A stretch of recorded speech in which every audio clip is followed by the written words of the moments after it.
Alice Gaynor is live for us at Columbus Circle with more on that. Alice.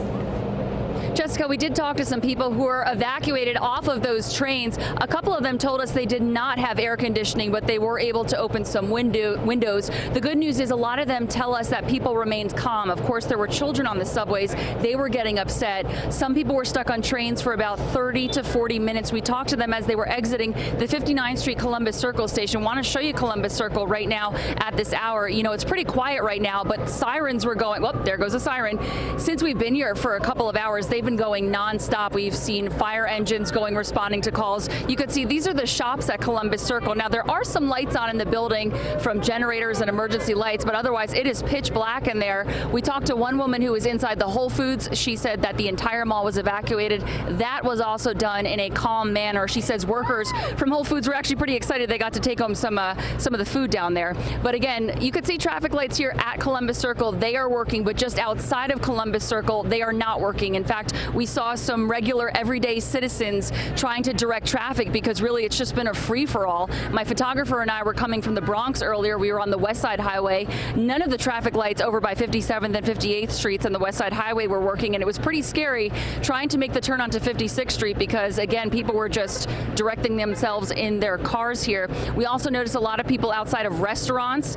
Some remained in the restaurants if they didn't evacuate. Some of them were just going by the remaining sunlight to continue eating their meals. We've seen workers outside of buildings. Again, a lot of people want to know here, particularly on the streets at the traffic lights, where are NYPD officers to help direct that traffic? We know they are responding to a lot of calls. We have a lot of people who may be stuck on elevators and different sorts of issues related to this power outage, but right now we're not seeing anyone out on the streets where we are directing traffic, which there seems to be a big need for in Midtown, on the west side, on the Upper West Side here. I want to bring in Liz over here. She was in Central Park. We're right by Central Park when the blackout occurred. What could you tell? You know, you were in the park, so did you know anything was going on?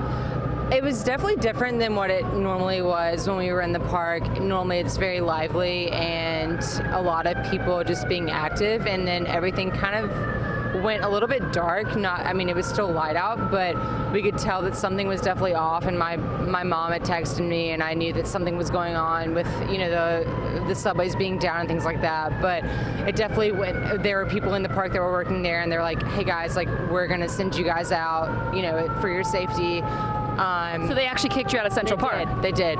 They kicked us out about 7:30. They're like, it's in your best interest for you guys to be out of the park at this time, so we all had to move out, and that's kind of where we all gathered at the edge of the park. And I mean, I live here, so it was weird for this to happen. And is this affecting your apartment building, your way home tonight? So I live in East Village. Hopefully not, but I think my way home, yes, it's going to affect how I get home. I'm not going to be able to take the subway, which I would normally get on right here at Columbus Circle. But hey, it's a nice night for a walk. The temperature definitely dropped. That's the one good thing out here. Either I walk home or I just take an Uber, but it's definitely not going to be the subway, that's for sure. It's definitely cooled down out here, which is the good thing. I mean, you know, earlier we were talking to people evacuated in the subways. They said it is so hot down there. It's hot anyway, but with this heat combined, it's even worse. Take a look. All these people standing outside of Central Park here.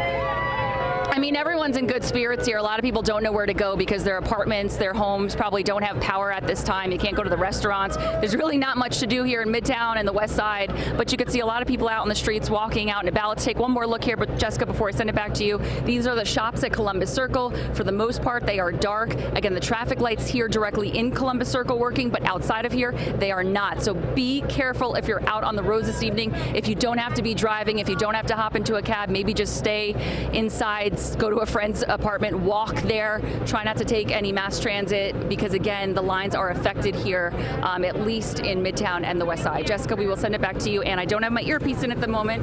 So good. Put your earpiece in there because I wanted to ask you a question, Alice. Great job out there. I wanted to know, with the people you've been talking to, what's the mood? Are people nervous or are they sort of taking it in stride? Sure. So the people on the streets here, they're doing just fine. Liz and her friends were in the park. They were having a leisurely, Saturday evening, Saturday afternoon. But it's those people who were in the subway. I was talking to one gentleman, big guy, tough guy. He was scared. He said, it was just so dark down there and they weren't getting a lot of direction as to where to go. He said a lot of people had their phones, had the light on their cell phones, and thank goodness for that, because they said they couldn't see anything, they didn't know where they were going, and there really weren't that many people helping them out. So all the people who were stuck in the subway, they are not happy campers tonight. Many of them were concerned about getting to work, concerned about getting to other places as well. But when you see the people walking around the streets tonight, everyone's almost kind of mesmerized by what's going on and just sort of waiting to see what's going to happen next here. Yeah, it certainly is an eerie sight to see the shops at Columbus Circle dark and all the buildings right behind you. Alice Gaynor, thank you so much for the coverage tonight.